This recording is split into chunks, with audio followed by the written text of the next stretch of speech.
Magandang hapon sa inyong lahat. Ako nga pala si John D. Babad at ngayon ay kasama natin sila Madeline Antonio, Magandang hapon. Nordy Ann Alarcon, Magandang hapon. Lawrence Lusara, Magandang hapon. Alexa Jane Cabalitan, Magandang hapon. Victoria Anton, Magandang hapon. Jensen May Aboy, Magandang hapon. at Ralph Christian Almeria. Magandang hapon. Ngayon, meron akong isang katanungan na gusto ibigay sa inyo at sana'y masagot nyo ito. Ano ang inyong mga karanasan sa kasalukuyang kalagayan ng buhay? Magsisimula tayo kay Kabalitan, sunod kay Anton, tapos si Antonio, Lawrence, Alarcon, Aboy, at Almeria at magtatapos tayo sa akin. Noong unang lockdown ay malungkot dahil limitado lang ang pwedeng lumabas at nasira plano namin ngayong bakasyon. At dahil dito natakot kami na mawaan ng virus. Nanatili kami sa aming bahay at kapag lalabas ang aking mga magulang para makapag-grocery, ay nakasuot sila ng face mask upang hindi sila mawaan ng sakit. Sa mga nagdaan na araw ay hindi naging madali para sa akin dahil hindi ako sanay na gumawa ng activity sa laptop at minsan din hindi ko alam ang gagawin sa ibang activity. Kaya kailangan ko pang manood sa YouTube o kaya naman kailangan ko pang magtanong sa mga kaibigan ko. Minsan pa nga late na akong natutulog para lang matapos ang aking mga activity. At minsan nakakalimutan ko na rin kumain sa tamang oras.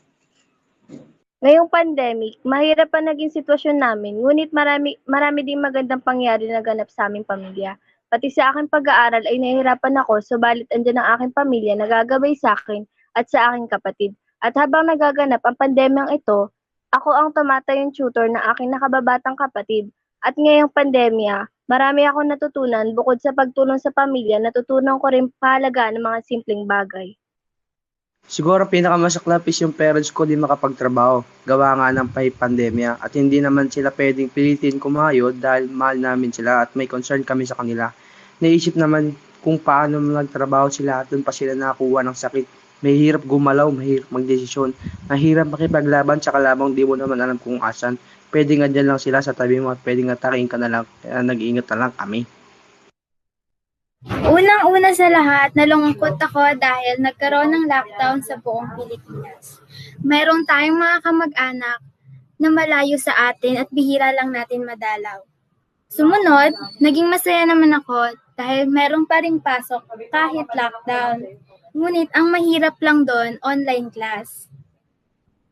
Sa huli, wala din naman tayong magagawa kundi makisabay sa agos ng buhay. Ako ay masyadong nahihirapan sa new normal. Mahirap magpasa ng mga takdang aralin dahil walang sapat na internet para rito. Paminsan-minsan ay mahina ang signal dahil sa sobrang lakas ng ulan. Ngunit natriga ko pa rin magpasa sa tinakdang oras. Madalas din na bigla na lang mamatay ang aking cellphone. Hindi madali ngunit pinipilit kong sabayan.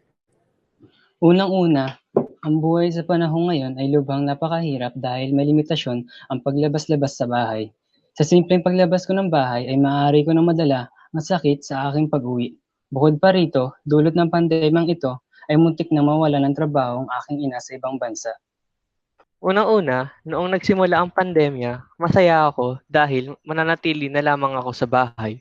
Ngunit nalungkot din ako dahil hindi ko na makakasama ang aking mga kaibigan at maraming Pilipino ang mapapahamak.